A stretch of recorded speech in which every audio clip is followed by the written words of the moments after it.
भरूच के हांसुट में केम नदी के बाढ़ के पानी ने भारी तबाही मचाई है।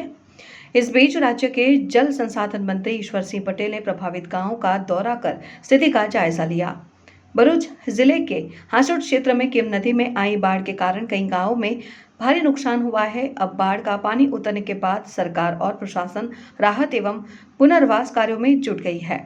राज्य के जल संसाधन मंत्री ईश्वर सिंह पटेल ने हांसुट के पांजरोली, उभा, आसरमा और बालोतास समेत प्रभावित गांव का दौरा कर स्थिति का निरीक्षण किया। उन्होंने ग्रामीणों से सीधे संवाद कर हुए नुकसान की जानकारी ली। मंत्री ने अधिकारियों को तत्काल सर्वे पूरा करने और प्रभावित किसानों एवं परिवारों को जल्द से जल्द सहायता राशि उपलब्ध कराने के निर्देश दिए हैं। उन्होंने यह भी कहा कि कुछ अवैध तालाबों के कारण बाढ़ के पानी की निकासी सही तरीके से नहीं हो सकी, जिससे नुकसान और अधिक बढ़ गया।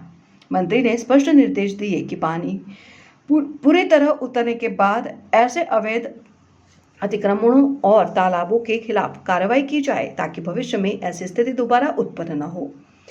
फिलहाल प्रशासन नुकसान के आकलन के लिए सर्वे कार्य में जुटा हुआ है और प्रभावित क्षेत्रों में राहत एवं सहायता पहुंचाने की प्रक्रिया तेजी से आगे बढ़ाई जा रही है। सर, हांसोट અને અંકલેશ્વર પંથકમાં પૂરની શું પરિસ્થિતિ છે અને તંત્ર દ્વારા કયા પ્રકારની કામગીરી કરવામાં આવી છે?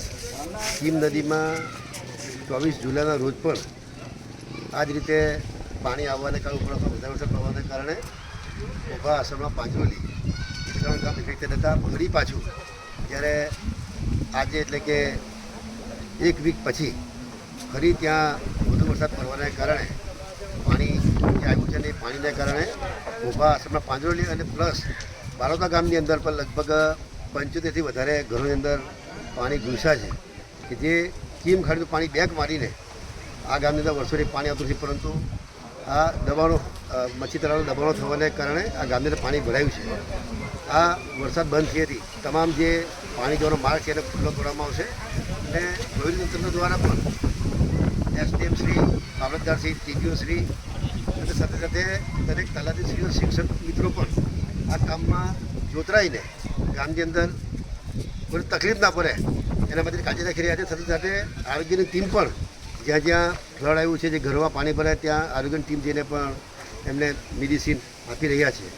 જે રીતે આસરમાં ગામની અંદર ત્યાં પાણી હોવાને કારણે જમવાની વ્યવસ્થા બોટની અંદર ખાવાનું બનાવીને બોટની અંદર પીવાનું પાણી અને જમવાનું ત્યાં પહોંચાડવામાં આવી રહ્યું છે। ત્યારે તંત્ર પણ એલર્ટ થઈને એનડીઆરએફની ટીમ, એસડીઆરએફની ટીમ, આ ટીમો પણ તાલુકામાં મૂકવામાં આવી છે, જેથી કરીને કોઈ અનિશ્ચિત બનાવ ન બને એનું ખાસ ધ્યાન રાખ્યું છે। સાહોલથી કોસંબા જે મેન રોડ છે એ મેન રોડ પર પણ લગભગ 4 થી 5 ફૂટ પાણી આવી ગયા છે અને ધીરે ધીરે હવે પાણી ઉતરી રહ્યા છે। આવતીકાલ સુધીમાં સામાન્ય થઈ જશે આ પાણી ઉતરવાને કારણે।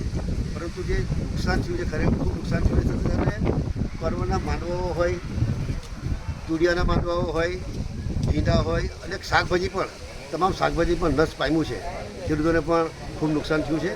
આવનાર દિવસોની અંદર જે પ્રકારે જે સહાય હશે સહાય પણ લોકોને આપવામાં આવશે।